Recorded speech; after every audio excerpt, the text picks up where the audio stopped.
ये मंत्री की संदीप सिंह की निर्लज्जता है, जिसके ऊपर इतने संगीन आरोप हैं, फिर भी विधानसभा में जा रहा है। तो ये उसकी निर्लज्जता है, पावर का मिसयूज है। अभी तक उसका इस्तीफा होना चाहिए था। मुख्यमंत्री जी अगर न्यायप्रिय होते तो उनका इस्तीफा उसी टाइम लेना चाहिए था। तो क्या लगता है आपको, जब विपक्ष ने भी पिछली बार ये जो बजट सदन था, उसमें भी मुद्दा उठाया था। हाँ, विपक्ष ने मुद्दा उठाया, खूब जोर शोर से उठाया, फर्स्ट डे तो उठाया, उसके बाद में तो विपक्ष ने बाहर आके समाज के अंदर तो विपक्ष भी धीमा पड़ गया है। तो इसका मतलब इनकी हठ धर्मिता का और इनके जो हठ योग के जो ये सिद्धांतिक रूप से बने हुए हैं सत्ता के अंदर, क्योंकि केंद्र में भी सत्ता है और स्टेट में भी सत्ता है, ये हर जगह हर वर्ग को प्रेशराइज कर रहे हैं, निरंकुश शासक है। क्या लगता है आपको, गिरफ्तारी ना होने का कारण क्या लगता है? सरकार का सीधा-सीधा दबाव है, चंडीगढ़ एसआईटी के ऊपर भी दबाव है, जो बिल्कुल हमें पूरा संपूर्ण भरोसा होता है चंडीगढ़ पुलिस पे, जो कि एक आम आदमी के चालान तक इतने तेज़ी से फुर्ती से काटती है, ऐसी पुलिस से पूरी आशाएँ थी। डीजीपी सर से हम मिले भी थे और काफ़ी उन्होंने बहुत अच्छा आश्वासन भी दिया था, लेकिन उस जाँच को भी मुख्यमंत्री ने बार-बार बयान दे के और मतलब अपनी विधानसभा के अंदर इस्तीफ़ा नहीं लूँगा, नहीं लूँगा, नहीं लूँगा बोल के एक तो ये प्रदर्शित किया है कि भई वो एक निरंकुश शासक हैं। वो न्यायप्रिय हैं ही नहीं, क्योंकि ठीक और गलत का उनको कोई पैमाना ही नहीं है। वो सामाजिक व्यक्तित्व उनके अंदर कहीं से कहीं तक नहीं झलकता और उन्होंने दूसरे एसआईटी चंडीगढ़ को भी प्रभावित कर दिया। या हो सकता है कि इनके हथकंडे इतने लंबे हैं कि मंत्री संदीप सिंह भी अभी स्टिल पावर में है, मुख्यमंत्री भी अपना हठयोगी हैं, तो केंद्र से भी इन्होंने हो सकता है इन्फ्लुएंस करवा दिया हो, क्योंकि चंडीगढ़ एसआईटी का रिजल्ट अब तक आ लेना चाहिए था। हमारे को डीजीपी सर ने आश्वासन भी दिया था, परंतु आज तक चंडीगढ़ एसआईटी की ही कोई रिपोर्ट नहीं आई है। तो ये हर जगह प्रभावित कर रहे हैं, हर चीज़ को प्रभावित कर रहे हैं। ये न्यायप्रिय लोग नहीं हैं, निरंकुश शासक हैं।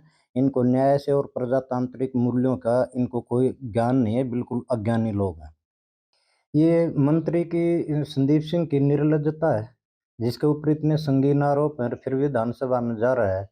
तो ये उसकी निर्लज्जता है, पावर का मिसयूज है। अभी तक उसका इस्तीफा होना चाहिए था। मुख्यमंत्री जी अगर न्यायप्रिय होते तो उनका इस्तीफा उसी टाइम लेना चाहिए था। तो क्या लगता है आपको, जब विपक्ष ने भी पिछली बार ये जो बजट सदन था, उसमें भी मुद्दा उठाया था।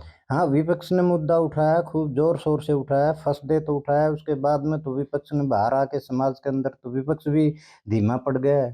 तो इसका मतलब इनकी हठ धर्मिता का और इनके जो हठ योग के जो ये सिद्धांतिक रूप से बने हुए हैं सत्ता के अंदर, क्योंकि केंद्र में भी सत्ता है और स्टेट में भी सत्ता है, ये हर जगह हर वर्ग को प्रेशराइज़ कर रहे हैं, निरंकुश शासक हैं।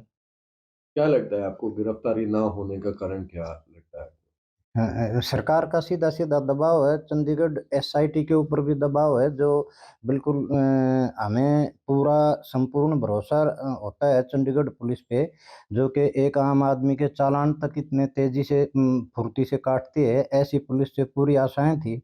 डीजीपी सर से हम मिले भी थे और काफ़ी उन्होंने बहुत अच्छा आश्वासन भी दिया था, लेकिन उस जाँच को भी मुख्यमंत्री ने बार-बार बयान दे के और मतलब अपनी विधानसभा के अंदर इस्तीफ़ा नहीं लूँगा, नहीं लूँगा, नहीं लूँगा बोल के एक तो ये प्रदर्शित किया है कि भई वो एक निरंकुश शासक हैं। वो न्यायप्रिय हैं ही नहीं, क्योंकि ठीक और गलत का उनको कोई पैमाना ही नहीं है। वो सामाजिक व्यक्तित्व उनके अंदर कहीं से कहीं तक नहीं झलकता और उन्होंने दूसरे एसआईटी चंडीगढ़ को भी प्रभावित कर दिया।